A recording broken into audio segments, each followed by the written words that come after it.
isang taglay, ilalaan bawat saglit upang ibigin ka nang walang humpay.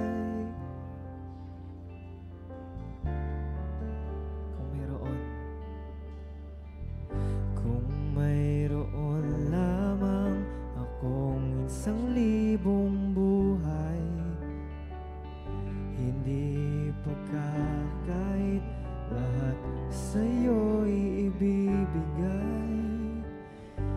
Gayon pa man sa'kin nagip isang taglay, ilalaan bawat saglit upang ibigin ka nang walang humpay.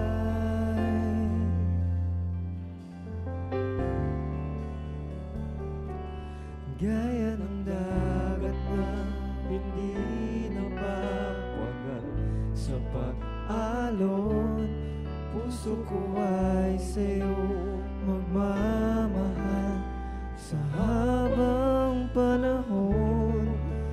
Natatanging kayamanan ko, ikaw ay sambahin.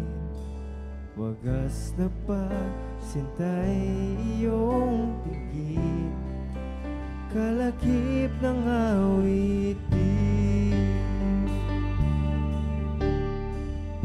Kung mayroon lamang akong 1,000 buhay, hindi pagkakait lahat sa'yo'y ibibigay. Gayon pa man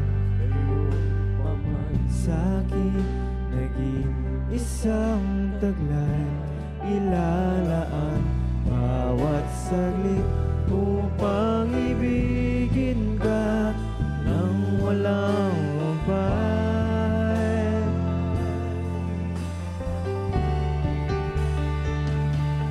Gaya ng dagat na hindi napapagal sa pag-alon, puso ko ay sa'yo magmamahal sa habang panahon.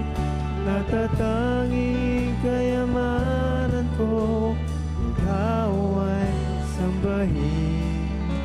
Wagas na pagsintay iyong dinggin, kalakip ng awitin. Gaya ng dagat, gaya ng dagat na hindi napapagal sa pag-alon, puso ko ay sa'yo magmamahal sa habang panahon. Natatanging kayamanan ko, ikaw ay sambahin.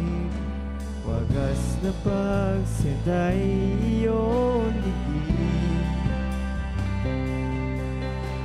wagas na pagsintay iyong digin,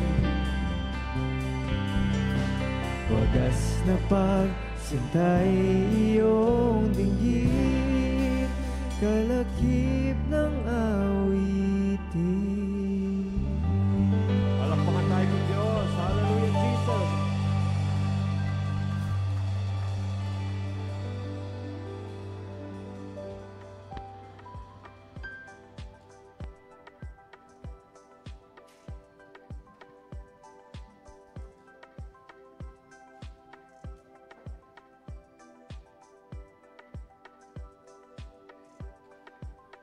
Praise the Lord alone. Ayan. Salamat po sa Panginoon sa pagsama po niya sa atin. Po, it's all because of His goodness and grace. Po. Mga announcement po.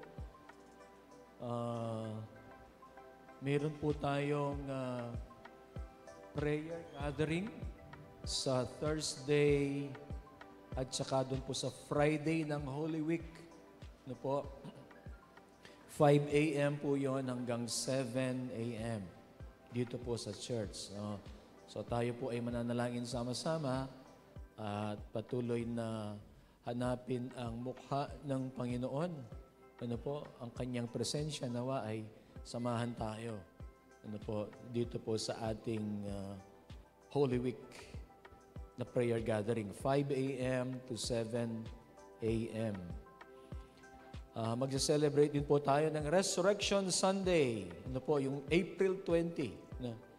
6 a.m. sunrise service. Ano po, huwag na po kayong kaagad mag-almusal. Dito po tayo mag-almusal, mag-fellowship po tayo. Ano po, 6 a.m. Tapos mag-service po tayo, mag-worship service. Tapos mag-fellowship. Ano po. So, mga ilagay po ninyo sa inyong mga dates po niyan. Magsa-celebrate po tayo ng Family Day. Ano po. Ang initial announcement po ay May 24. Kaya lang, fully booked po ang mga hotel. Joke lang. Fully booked po ang mga resort na gusto nating kunin. Ano po? So, minove natin. Yung gusto po ng mga kasama ko kahapon, gusto nila mas maaga. Kaya lang, nung pinili ng date, ano ba yung pinili natin na date? April 26. Naku, fully booked din. Ano? So, meron po tayo May 31. May 31 po. Ang family day natin, pina-reserve na po natin dito po sa Jeff Min, sa Earl's Place. Magbayad ako bukas. Ano po? Pero kasi pinag-usapan namin ay bukas po. Pero naka-reserve na po yan. Meron po tayong mga singilan, na 100 per head. Ano po? Matagal pa naman. Mga higit isang buwan. Ano po? Mapaghahandaan po natin ang 100 per head. Okay po ba yon? Mag-invite po tayo, no? Mag-invite. Sama po niyo yung mga bata, ano po? Mag-swimming po sila doon. Ano po sa atin yon? Para po sa atin. Ano po? Exclusive para sa atin. Amen. Hallelujah. Mag-invite po kayo. Yung mga invite po ninyo, ipagbayad ninyo, tapos ipagbaon po ninyo. Tapos mag-ano po tayo doon, mangaral tayo ng salita ng Panginoon and praying that they will receive Jesus Christ as their Lord and Savior. Tayo pong lahat ay tumayo. Basahin po natin ang Daniel chapter 5, verses 13 up to 30. But the whole text is Daniel chapter 5. Daniel chapter 5, verses 13 up to 30. Ikitsune po. Daniel chapter 5, verses 13 up to 30. So Daniel was brought before the king, and the king said to him, "Are you Daniel, one of the exiles my father the king brought from Judah? I have heard that the spirit of the gods is in you, and that you have insight, intelligence, and outstanding wisdom. The wise men and enchanters were brought before me to read this writing and tell me what it means, but they could not explain it. Now I have heard that you are able to give interpretations and to solve difficult problems. If you can read this writing and tell me what it means, you will be clothed in purple and have a gold chain placed around your neck, and you will be made the third highest ruler in the kingdom." Then Daniel answered the king, "You may keep your gifts for yourself and give your rewards to someone else. Nevertheless, I will read the writing for the king and tell him what it means. Your Majesty, the Most High God gave your father Nebuchadnezzar sovereignty and greatness and glory and splendor. Because of the high position he gave him, all the nations and all peoples of every language dreaded and feared him. Those the king wanted to put to death, he put to death. Those he wanted to spare, he spared. Those he wanted to promote, he promoted. And those he wanted to humble, he humbled. But when his heart became arrogant and hardened with pride, he was deposed from his royal throne and stripped of his glory. He was driven away from people and given the mind of an animal. He lived with the wild donkeys and ate grass like the ox, and his body was drenched with the dew of heaven until he acknowledged that the Most High God is sovereign over all kingdoms and on earth and sets over them anyone he wishes. But you, Belshazzar, his son, have not humbled yourself, though you knew all this. Instead, you have set yourself up against the Lord of heaven. You had the goblets from his temple brought to you, and you and your nobles, your wives, your concubines, drank wine from them. You praised the gods of silver and gold, of bronze, iron, wood, and stone, which cannot see or hear or understand. But you did not honor the God who holds in his hand your life and all your ways. Therefore, he sent the hand that wrote the inscription. This is the inscription that was written. Mene, mene, tekel, parsin. It is what these words mean. Mene. God has numbered the days of your reign and brought it to an end. Tekel. You have weighed on the scales and found wanting. Peres. Your kingdom is divided and given to the Medes and Persians. Then, at Belshazzar's command, Daniel was clothed in purple. A gold chain was placed around his neck, and he was proclaimed the third highest ruler in the kingdom. That very night, Belshazzar, king of the Babylonians, was slain, and Darius the Mede took over the kingdom at the age of 62. Tayo po'y manalangin. Magpapasalamat kami, Panginoon, dahil Ikaw ay Diyos, makapangyarihan sa lahat. And Lord, You are in control of everything. You depose kings, and You install them. And You are in control of our very lives. Inihiling namin, O Diyos, ang Inyo pong pangunguna sa amin sa umagang ito. Inihiling namin ng banal na Espiritu ay kumilos, O Diyos, at kami, Panginoon, ay patuloy na magpapakumbaba, makikinig, Panginoon, magpapaturo, O Diyos, at i-apply namin kung ano ang Iyong gustong ipaabot sa amin, Panginoon.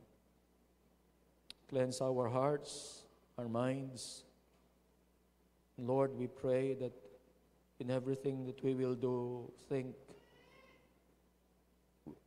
we'll give glory and honor to the precious name of Jesus, our Lord and our Savior. We honor You, Lord. We worship You. This is what we pray in Jesus' name. Amen. Tayo po ay makakaupo.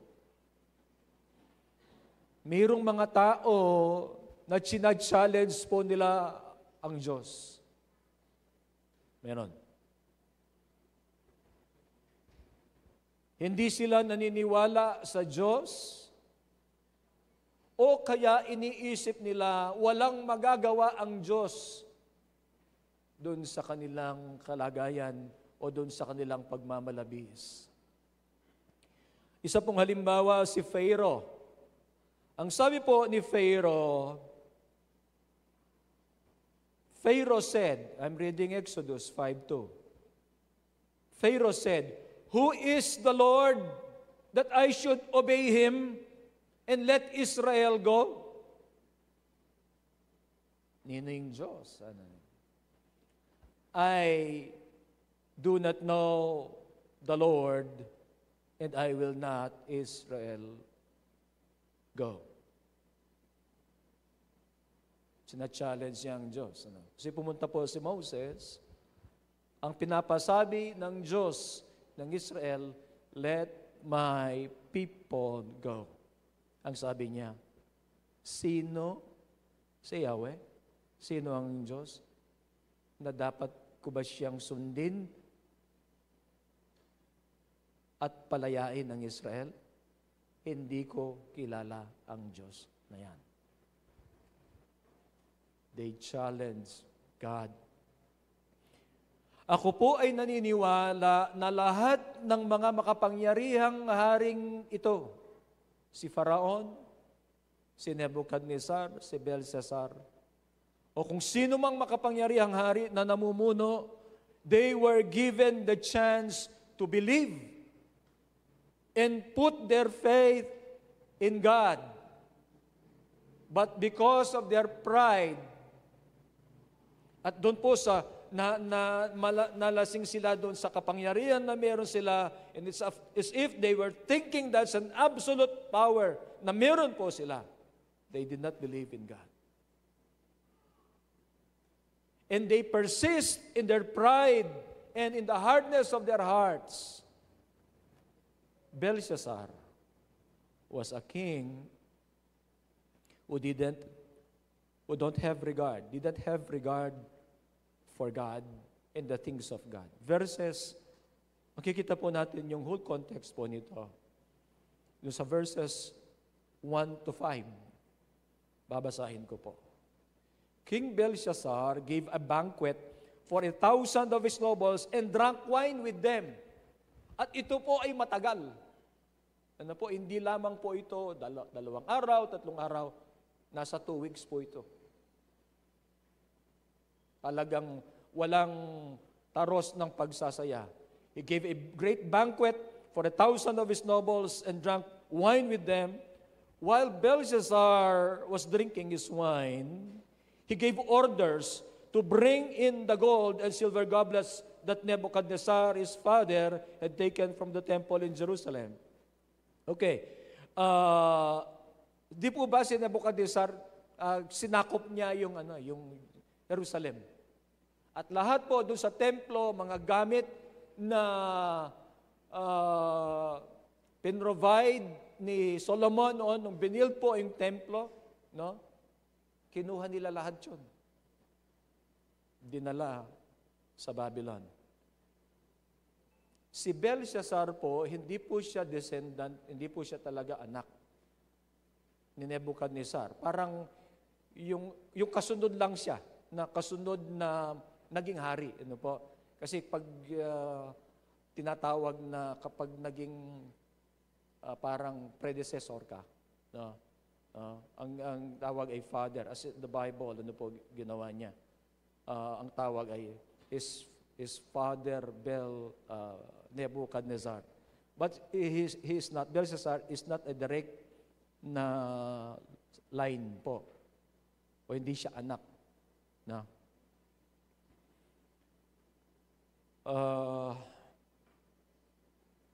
Tuloy po natin. He gave orders to bring in the gold, silver goblets that Nebuchadnezzar, his father, had taken from the temple in Jerusalem, so that the king and his nobles, tingnan po yung ginagawa nito, his wives and his concubines might drink from them. These are considered holy. Doon po sa templo ng Panginoon ginagamit, pinakuha niya para gamitin dito po sa kanilang walang taros na pagsasaya.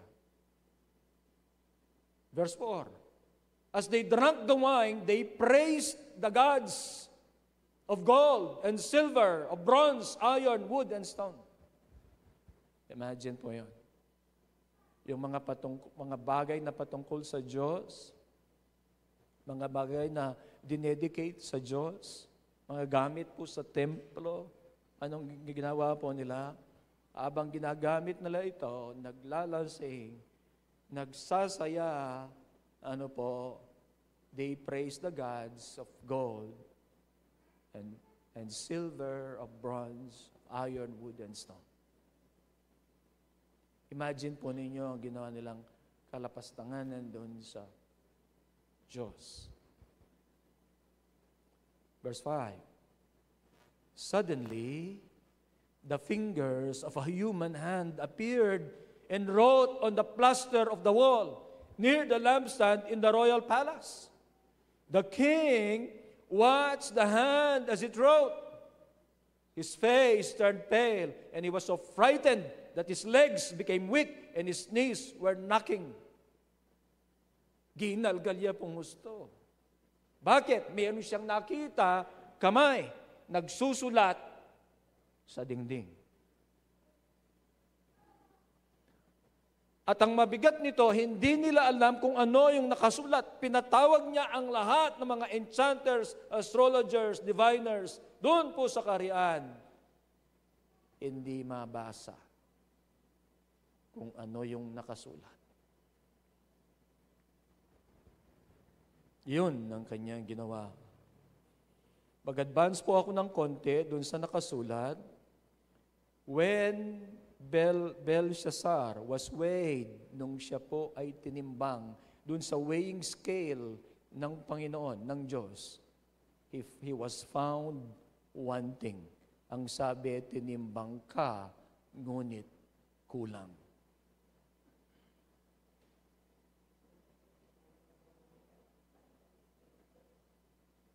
The writing on the wall. Ito po ay judgment ng haring ito. At hindi lamang marahil sa kanya, kundi doon sa kanyang mga generals, doon sa mga nandun po, hindi lamang sa kanila, kundi marahil sa buong kaharian. Dahil iniisip nila, they can get away with all of these iniquities and mockery against God. He was found wanting, tinimbang, ngunit kulang doon sa standards po ng Panginoon. He was full of pride and he was full of himself. Ano po? Makikita po natin, bakit wala si Daniel? Hindi ba siya ay isang prime, leading, siya yung higit doon sa mga leaders nung panahon ni Nebuchadnezzar? Bakit wala siya ngayon dito? Babylon pa ito. Ako po, iniisip ko, ayaw ng haring ito yung mga righteous people. Ayaw niya na mayroong magsasabi sa kanya kung ano ang kalooban ng Diyos. Kasi, ano po, nung hindi nila mabasa yung writing on the wall, ay ipinatawag siya. Sa verse 8, then all the king's wise men came in, but they could not read the writing or tell the king what it meant. So King Belshazzar became even more terrified, and his face grew more pale. His nobles were baffled. The queen, hearing the voices of the king and his nobles, came into the banquet hall. May the king live forever, she said. Don't be alarmed. Don't look so pale. Ako po, iniisip ko rin, hari ito matapang ito. Ang mga hari nakikipaglaban ng mga yan. No? Well-trained in battle. Nung makita niya yung writing on the wall, tsaka yung kamay na nagsulat, hindi na naalis yung kanyang takot. Don't be so pale, ang sabi po ng Reyna. Marahil ito po ay Queen Mother, no? Yung nanay niya. There is a man in your kingdom who has the spirit of the holy gods in him. In the time of your father, he was found to have insight and intelligence and wisdom like that of the gods. Your father, King Nebuchadnezzar, appointed him chief of the magicians, enchanters, astrologers, and diviners. Yung nanay, alam. He did this because Daniel, whom the king called Belteshazzar, was found to have a keen mind and knowledge and understanding, and also the ability to interpret dreams, explain riddles, and solve difficult problems. Call for Daniel, and he will tell you what the writing means.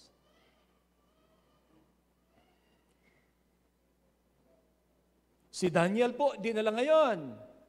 Ano? Nung dinala po si Daniel, ito yung ating binanggit kanina. Ano po? dun sa verse 13.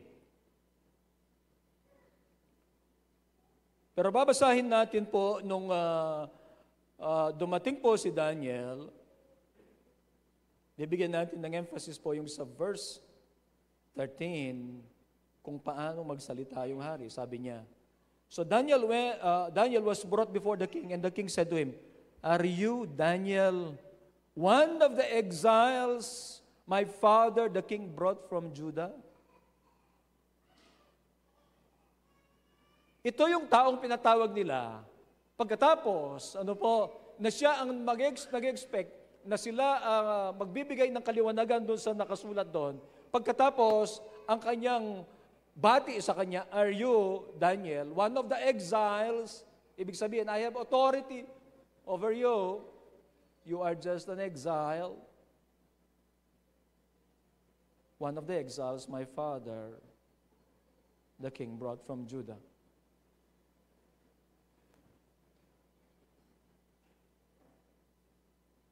Pride. He was full of himself, full of pride. Wala po siyang regard sa Diyos. Ano po? Even though he knew of the story of Nebuchadnezzar. Nangyari ba ang istorya ni Nebuchadnezzar sa gilid lang, sa sekreto? Nangyari yan? Hindi po sekreto. Kasi po siya ang hari ngayon. Bakit hindi niya alam yung nangyari kay Nebuchadnezzar? O ayaw lang niyang tingnan o gusto niyang kalimutan? Hindi po ba si Nebuchadnezzar ay nung naglalakad po siya doon sa kanyang kaharian at nakita niya yung vastness and greatness po ng Babylon, nang sabi niya, "Is this not Babylon na ako ang nag-create nito, gumawa nito? Is this not Babylon?" The moment na yun po ay pumasok sa kanyang kaisipan, nabaliw siya. Hindi ba? Yung sinasabi ng Biblia. Pero ang matindi po nito, sinabi na po ni Daniel yon nung managinip siya na mayroong nakatali na tanikala doon sa isang trunk ng halaman. Sinabi na yon ni Daniel, pina-interpret niya, pero si Nebuchadnezzar, dahil doon sa kanyang pride din, hindi na niya inisip yun. After 1 year, nung naglalakad siya sa kanyang kaharian, sabi niya, "Is this not Babylon? Babylon the Great, na ako ang nagtayo nito." Nabaliw siya. Yung kanyang pagkabaliw ay ang siya inisip niya, ano siya? Ox. Akala niya, ano siya? Animal siya. Ano po? Ang sabi po ni Daniel doon sa kanyang nung sinabi po niya ito, "Your Majesty, the Most High God, gave your father Nebuchadnezzar sovereignty and greatness and glory and splendor." Kasi po, wala nang higit pa doon sa majesty, splendor, greatness ni Nebuchadnezzar kung ang pag-uusapan ay pagiging hari dito. Kasi siya po yung ulo ng gold na napanaginipan niya. Ang sabi ni Daniel doon sa interpretation niya, "Kayo po yung ulo na ginto." At lahat ay parang mga secondary kingdoms na lang.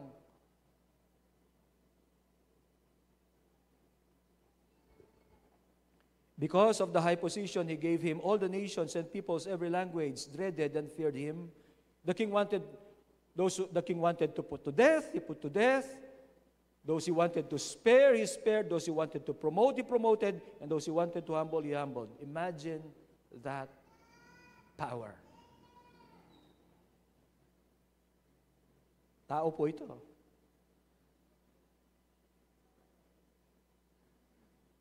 But when his heart became arrogant and hardened with pride, he was deposed from his royal throne and stripped of his glory. He was driven away from the people and given the mind of an animal.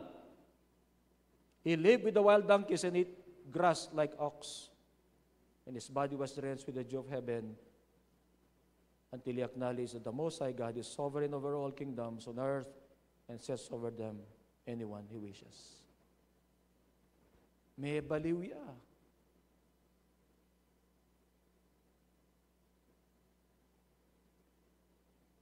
Ang sabi po ni Daniel, bakit niya sinasabi ito? Nangyari ba yan sa isang sulok? Hindi mo ba alam ito? Alam niya. But this man, Belshazzar, has no regard for God, even though he knew the story of Nebuchadnezzar being judged by God because of his pride.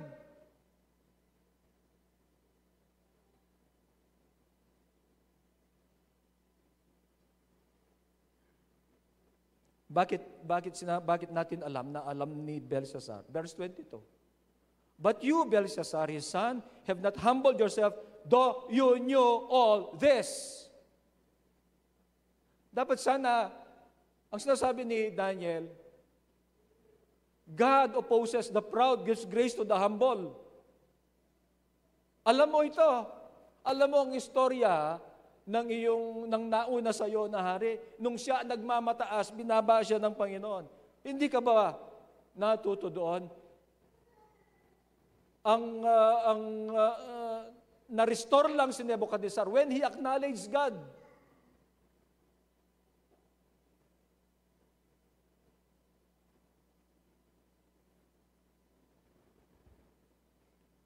Si Nebuchadnezzar mismo, in-acknowledge niya ang Diyos. And when he acknowledged God, his sanity was restored. Ganun lang kadali. In-acknowledge niya ang Diyos and his sanity was restored.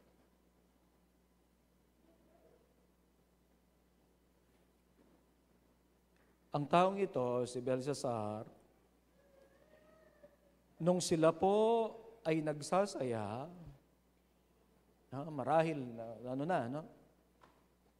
nandun na sila dun sa talagang hindi na mapigilan yung mga kasayahan nila. Pinakuha niya yung mga sacred things kung nasaan nakatago and used them to honor their gods and for revelry.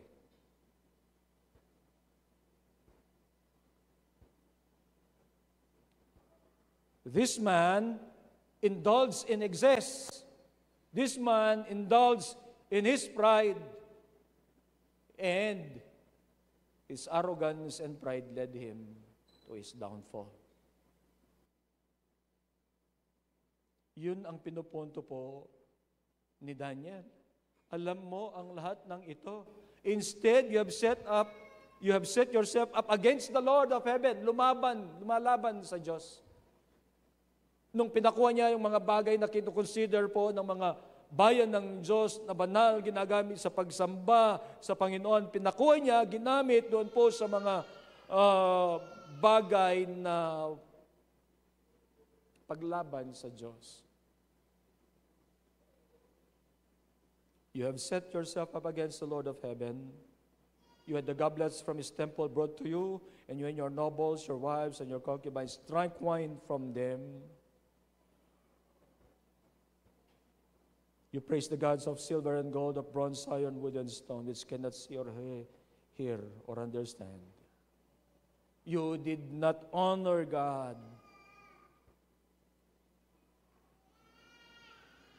Marahil, iniisip po nito dahil sa kanyang kakayahan at kapangyarihan, doon sa kanyang kagaya ng kapangyarihan ng kanyang ama, na pwede niyang ipapatay ang gusto niyang ipapatay, promote ang gusto niyang ipapromote, kaya niyang gawin at walang sasalungat sa kanya. Ang sasalungat, mawawala. Ipapapatay niya.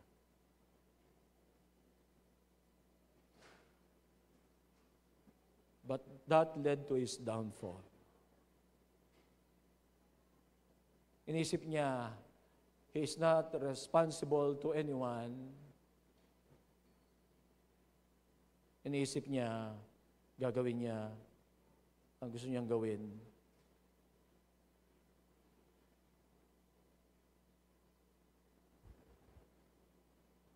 Pero ang tao ba, kaya niya ang Diyos? Kaya bang lumaban ng tao sa Diyos? Alam po ninyo, kahit hindi i-acknowledge ng tao, kung sino man, hindi niya i-acknowledge ang Diyos, o kaya mga maniniwala sa mga katuruan na walang Diyos, o mga filosofiya na lumalaban sa mga katuruan ng Diyos, hindi mawawala ang katotohanan na mayroong Diyos, ng Diyos pa rin ang control. May control. Hindi ko po naisulat, pero tingnan ko lang po kung, I think it's in Psalm chapter 2, verse 4. Ayan po, tama.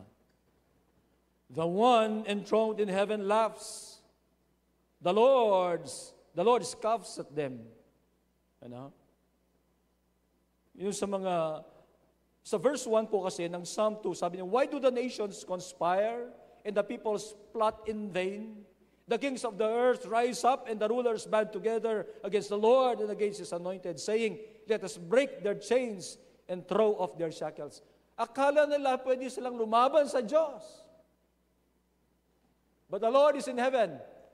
And sabi ng verse 4, the one enthroned in heaven laughs.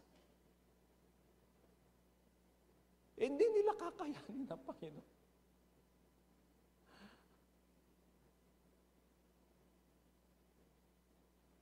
They plot in vain in the futility of their minds. Man is no match for God. Man may think that he is great, but he is nothing in God's power. Ang sabi ng salita ng Panginoon, it is a dreadful thing to fall into the hands of God. His pride led him to his destruction. At one thing more po dito, makikita natin, nung malaman niya yung interpretation ng sulat, kung ano ang nakasulat, kung ano ang interpretation ng sulat, ay wala tayong makikita na siya ay humingi ng tawad. Meron ba? Wala. Ang sinabi lang ng Biblia ay, ibinigay niya kung ano yung sinabi niya kay Daniel. He refused to humble himself. It should be a lesson for us. We must humble ourselves before God. We must live in humility and acknowledge God in our lives. Amen.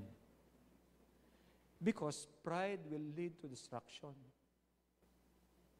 Destruction of our lives.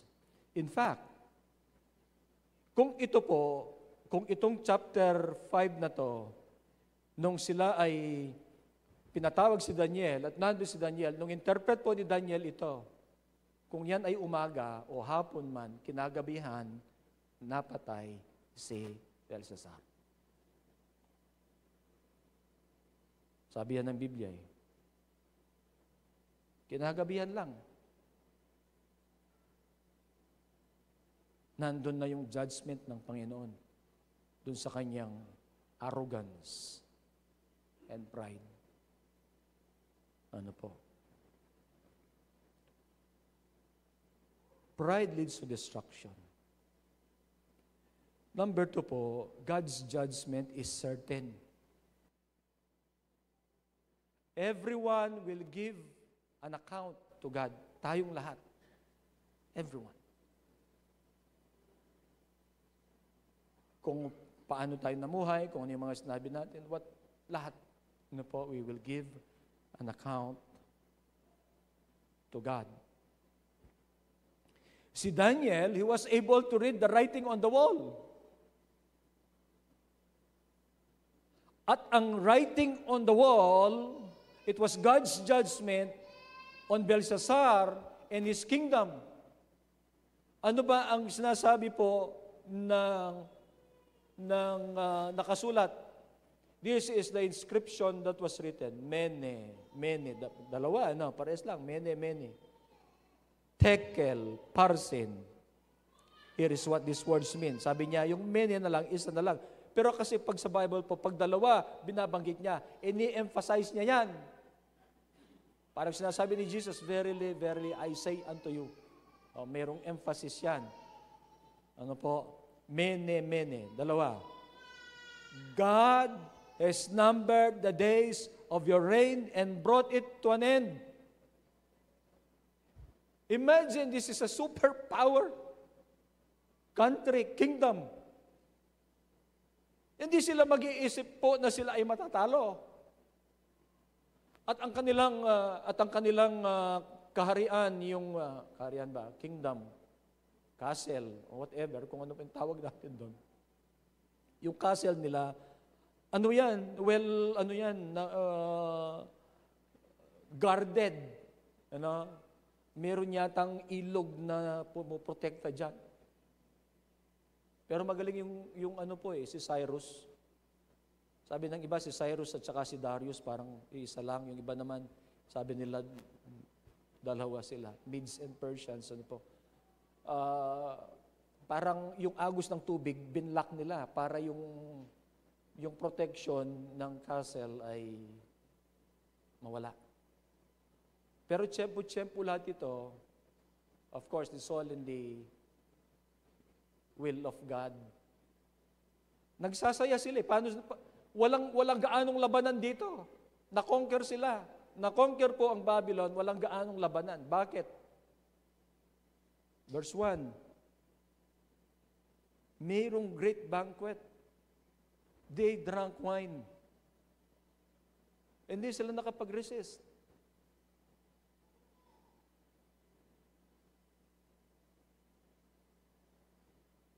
God's judgment is certain. Ano po? God has numbered His days. God has numbered the days of your reign and brought it to an end. The message on the wall is for Belshazzar. Ang sinasabi ng message dun sa wall, your kingdom, God has numbered the days of your reign and brought it to an end. Para sa Kanya.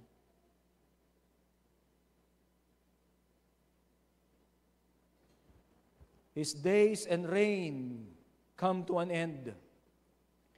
And it is an immediate judgment. Bakit? Yung binanggit ko po kanina, ang sabi, ito po ay, kung ito po ay, nung interpret po ito ay, yan ba ay umaga? O sabihin na natin umaga, o kinagabihan lang. That very night, Belshazzar, king of the Babylonians, was slain. Ang sabi po, God has numbered the days of your reign and brought it to an end. Kung sinabi ng Diyos, diyan, your reign will come to an end. His reign will come to an end.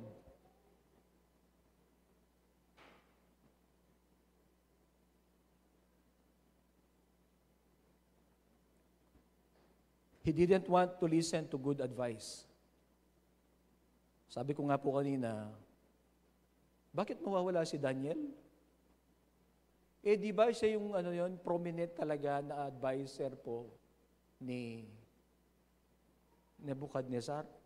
Bakit biglang mawawala siya? Because this man didn't want to listen to good advice. And he did not include Daniel to his advisors. Ano ko lang po yun?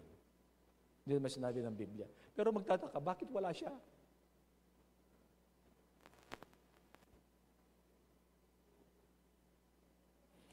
Ang sabi po ng susunod, Tekel, you have been weighed on the scales and found wanting, tinimbang ka, ngunit kulang. Meron pong pelikula nun. Sumikat na pelikula, Pamagat. Nung hindi pa natin alam ang Biblia, pero ito tumatak sa isip ng mga 70s, 80s na mga nandun na, mga 80s. Si Lino Broca. Meron siyang ginawang pelikula, Tinimbang ka, ngunit kulang. Galing pala dito yan. No. He was found lacking doon po sa weighing scale ng Panginoon. Hindi po siya tama sa Diyos. At ayaw rin niyang maging tama sa harapan ng Panginoon.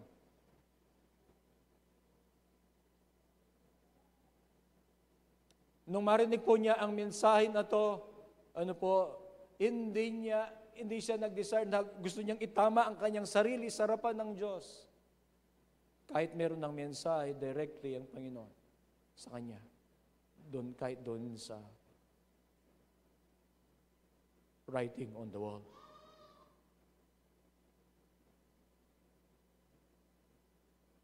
He is not right with God. And when he heard the message, he doesn't want to be right with God. Yun ang mabigat. He doesn't want to be right with God. Di po ba, pag may magko-correct sa atin, o kaya nakarinig tayo ng mensahe ng Panginoon, Lord, patawarin mo po ako. Yun yung tama na response dapat natin, hindi po ba, kapag mayroong correction ng Panginoon, o kaya pag mayroong mensahe ng Panginoon, at tinamaan tayo, pagkatapos, gusto nating itama ang relasyon natin sa Panginoon. Pero kapag wala na tayong desire na ganon, imminent po ang judgment.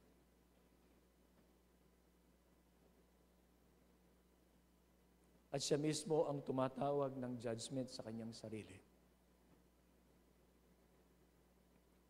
Do we make ourselves right with God? Ang judgment po ng Panginoon ay tama. Ang judgment po ng Panginoon ay certain, sigurado. Pero kagaya po ng nabanggit ko kanina, lahat ng tao binibigyan ng pagkakataon ng Diyos.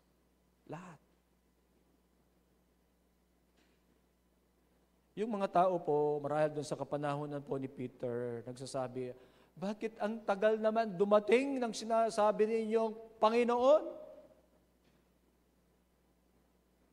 Ang tagal. Sinasabi niyo noon na darating siya.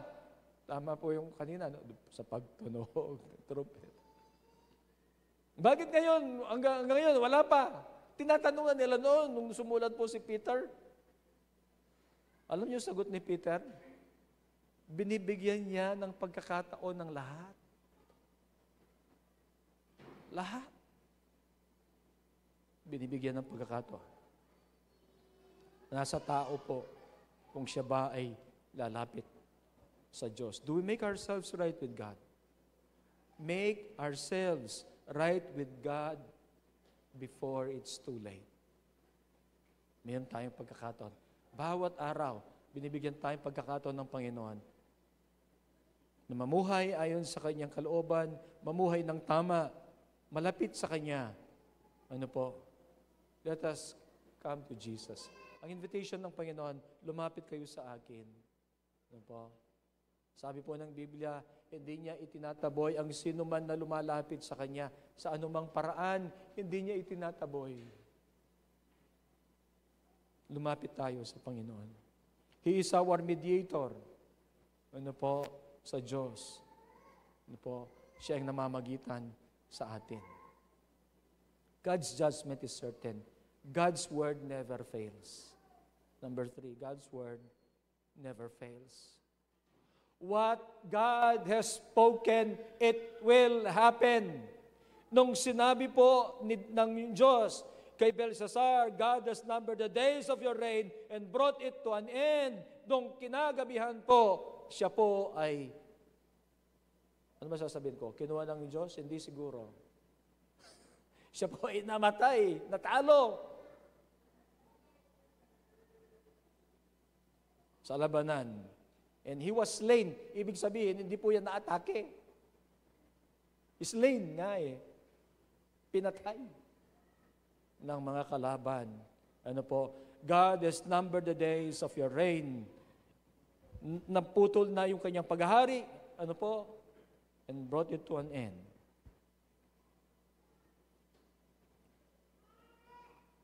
That very night, Belshazzar, king of the Babylonians, was slain, and Darius the Mede took over the kingdom. God's word never fails.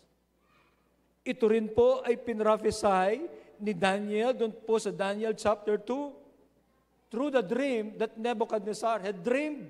Ano po? And it happened just as it was spoken.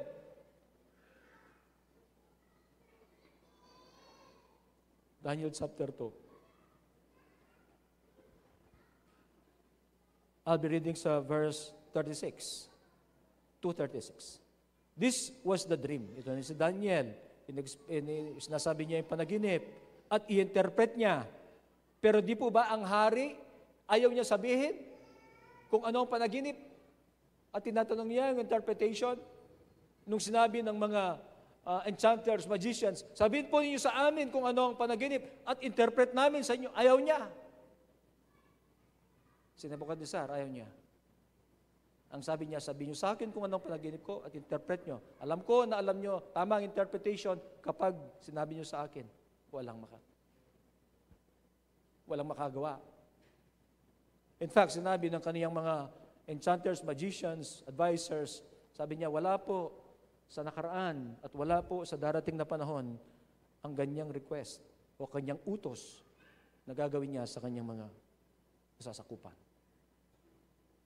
Di ba nagalit yung hari? Sabi niya, uubusin ko kayo. Pero si Daniel, ang sabi niya sa verse 36, this was the dream, and now we will interpret it to you or to the king. Your Majesty, you are the King of Kings. Ibig lang sabihin ito, talagang majestic po ito. Ano po, hindi po King of Kings siya na kagaya ng Panginoon, Jesus. Ang i-emphasize lang po niyan, nakakaangat siya sa lahat mga naging hari.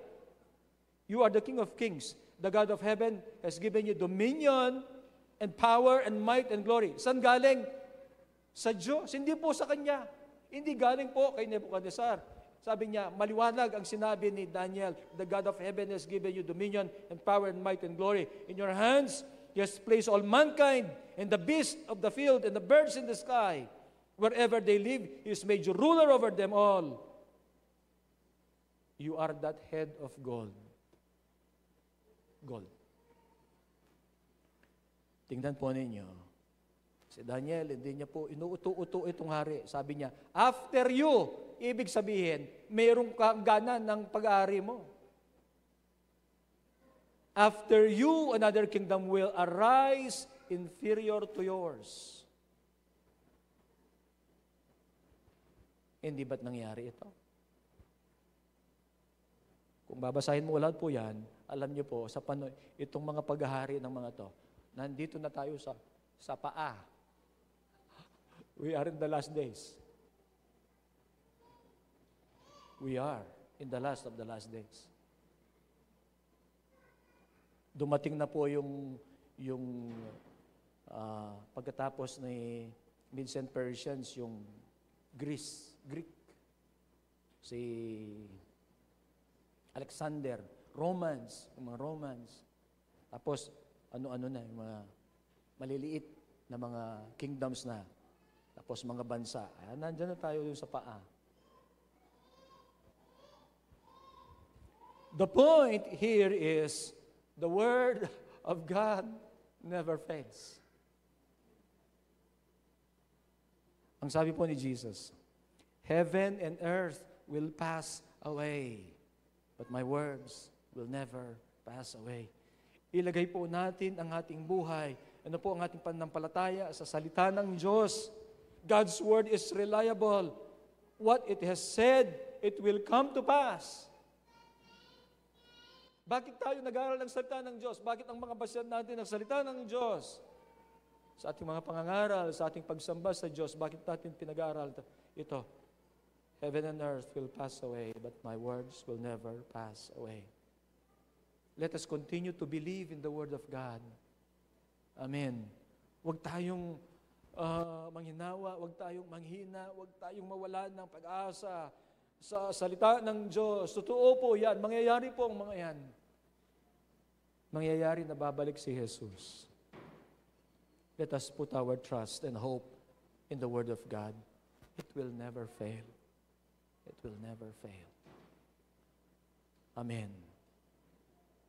Huwag po nating hayaan ng ating mga sarili ay malagay doon po sa judgment ng Panginoon. Amen po ba doon? Huwag nating hayaan na mailagay ang sarili natin doon sa judgment ng Panginoon. But let us make ourselves be under His grace. Ulitin ko po. Let us make ourselves be under His grace, not on His judgment. Paano po mangyayari yon?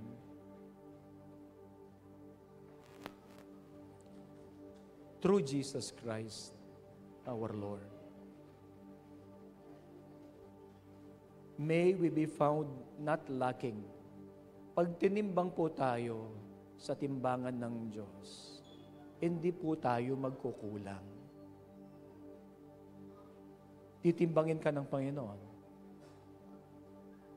Pag nagkulang ka, judgment yan. Pero dahil nanampalataya po tayo sa Panginoong Jesus, pag tinimbang tayo, hindi tayo magkukulang.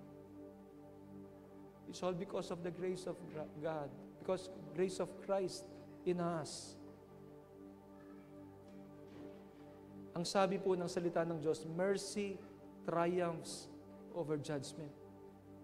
The mercy of Christ, the grace of Christ in us.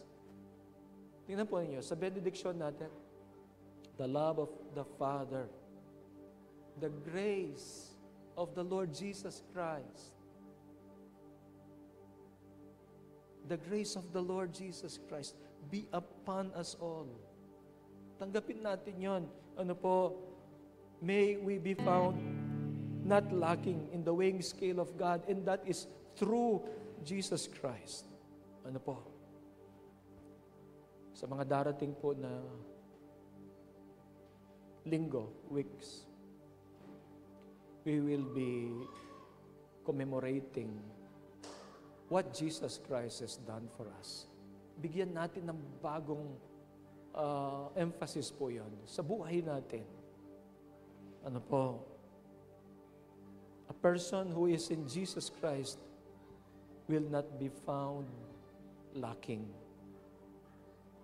Amen. Christ is our Savior. Christ is our Lord. Christ is our mediator. Christ is our everything na mabubuti. Ano po? Have you put your faith in Him? Have you trusted Him with your life? Sana, ano po? Sana, at hindi lamang po minsanan yon. Sasabihin natin, noon, tinanggap ko siya. Ano po? Praise God. Pero dapat nagpapatuloy po ang ating pananampalataya sa Kanya.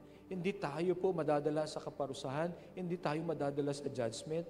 Ang sabi po ng 2 Corinthians chapter 5, verse 21. God made Him who had no sin to be sin for us, so that in Him we might become the righteousness of God. Amen. We become the righteousness of God because He was made sin. He who had no sin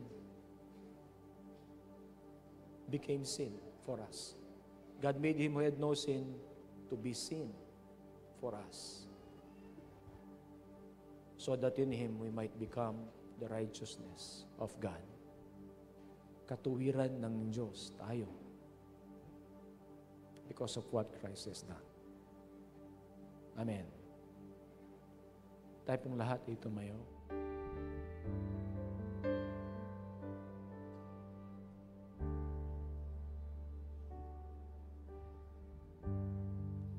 When the music fades, all is stripped away, and I simply come,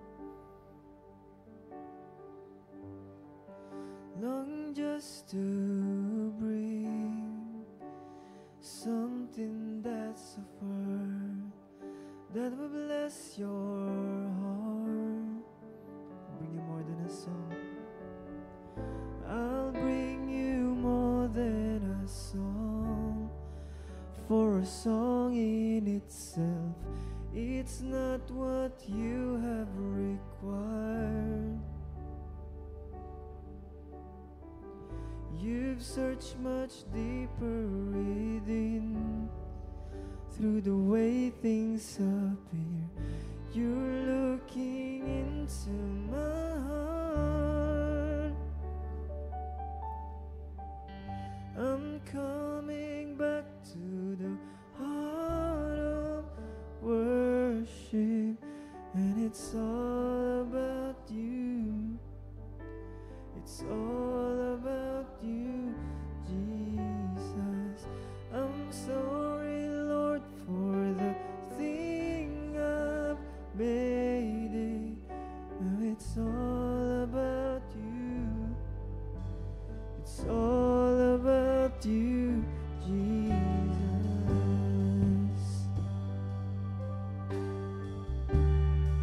King of endless worth, King of endless worth, no one could express how much you deserve.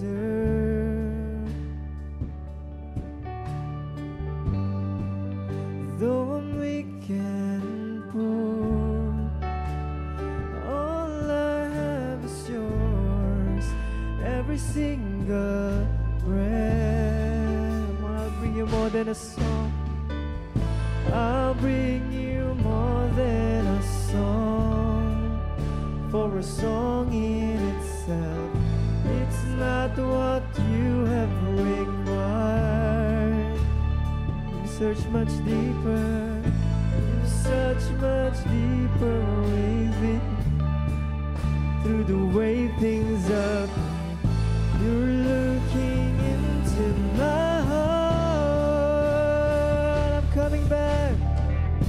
I'm coming back to the heart of worship, and it's all about you. It's all about you, Jesus.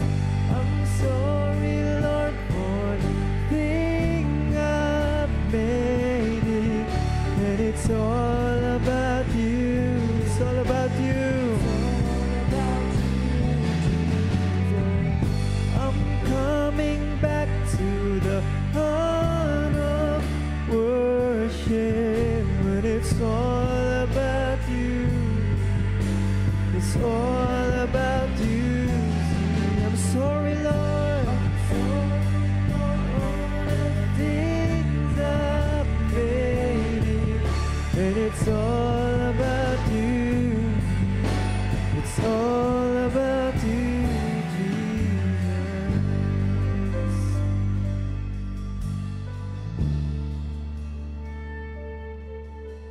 It's all about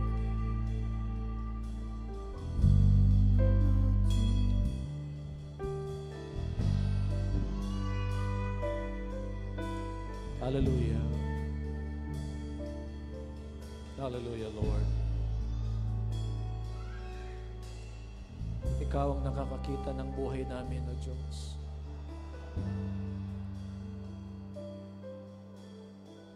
All is laid bare before your eyes.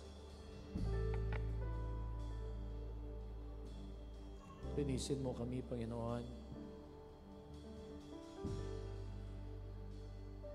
Patawarin, Panginoon, sa aming pong mga pagmamalabis. Dalangin namin, O Diyos, na kami maging kagaya ng Panginoon. That we always humble ourselves before you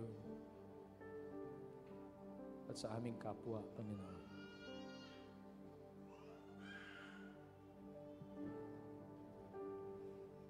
Salamat dahil hindi na kami makakaranas ng judgment because of Jesus Christ. Thank you for your grace. Ang dalangin namin ay manatili kami, O Diyos, sa pananampalataya. Manatili kami sa presensya ng Banal na Espiritu. Sa bawat araw, kami ay magdedesisyon na mananatili at hindi lalayo sa Diyos. Salamat, pwede namin panghawakan ang iyong mga pangwalang hanggang salita na magbibigay ng guidance sa amin ng lakas at pagtuturo na paano kami mamuhay at lumapit sa Diyos. Hallelujah. Hallelujah. Salamat po sa iyong presensya. Salamat sa paghipo mo sa aming mga puso. At dalangin namin, O Diyos, ang mensaheng ito ay maitanim sa puso ng iyong mga anak. Hallelujah. Lord, we worship you. We thank you. We bless your name. Ang iyong pong mga anak, naririto, pagpalain mo sila, maranasan ang pag-ibig ng Ama, ang biyaya ng Panginoong Jesucristo, at ang pakikiisa ng Banal na Espiritu. Amen. Amen. Amen. Praise the Lord.